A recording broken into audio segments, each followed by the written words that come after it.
അധ്യായം 6. സൂര്യന് കീഴെ ഞാൻ കണ്ടിരിക്കുന്ന ഒരു തിന്മയുണ്ട്. അത് മനുഷ്യർക്ക് ഭാരമുള്ളതാകുന്നു. ദൈവം ഒരു മനുഷ്യന് ധനവും ഐശ്വര്യവും മാനവും നൽകുന്നു. അവൻ ആഗ്രഹിക്കുന്നതിന് ഒന്നിനും അവന് കുറവില്ല. എങ്കിലും അതനുഭവിപ്പാൻ ദൈവം അവന് അധികാരം കൊടുക്കുന്നില്ല. ഒരന്യനത്രേ അതനുഭവിക്കുന്നത്.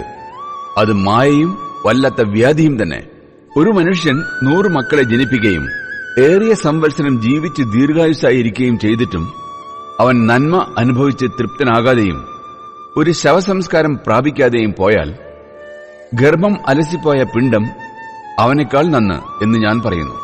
അത് മായയിൽ വരുന്നു, അന്ധകാരത്തിലേക്ക് പോകുന്നു. അതിന്റെ പേർ അന്ധകാരത്തിൽ മറഞ്ഞിരിക്കുന്നു. സൂര്യനെ അത് കണ്ടിട്ടില്ല, അറിഞ്ഞിട്ടുമില്ല. മറ്റവനേക്കാൾ അധികം വിശ്രാമം അതിനുണ്ട്.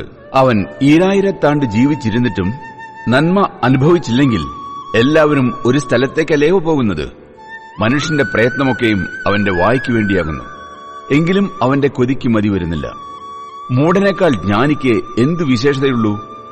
പരിജ്ഞാനമുള്ള സാധുവിന് ജീവനുള്ളവരുടെ മുമ്പിൽ നടക്കുന്നതിൽ എന്തു വിശേഷതയുള്ളൂ? അഭിലാഷത്തിന്റെ സഞ്ചാരത്തെക്കാൾ കണ്ണിന്റെ നോട്ടം നല്ലത്. അതും മായയും വൃഥാ പ്രയത്നവുമത്രേ. ഒരുത്തൻ എന്തു തന്നെ ആയിരുന്നാലും അവന് പണ്ടേ തന്നെ പേർ വിളിച്ചിരിക്കുന്നു. മനുഷ്യൻ എന്താകും എന്ന് വിധിച്ചുമിരിക്കുന്നു. തന്നിലും ബലമേറിയവനോട് വാദിപ്പാൻ അവന് കഴിവില്ല. മായയെ വർദ്ധിപ്പിക്കുന്ന വാക്ക് പെരുക്കിയാലും മനുഷ്യന് എന്ത് ലാഭം?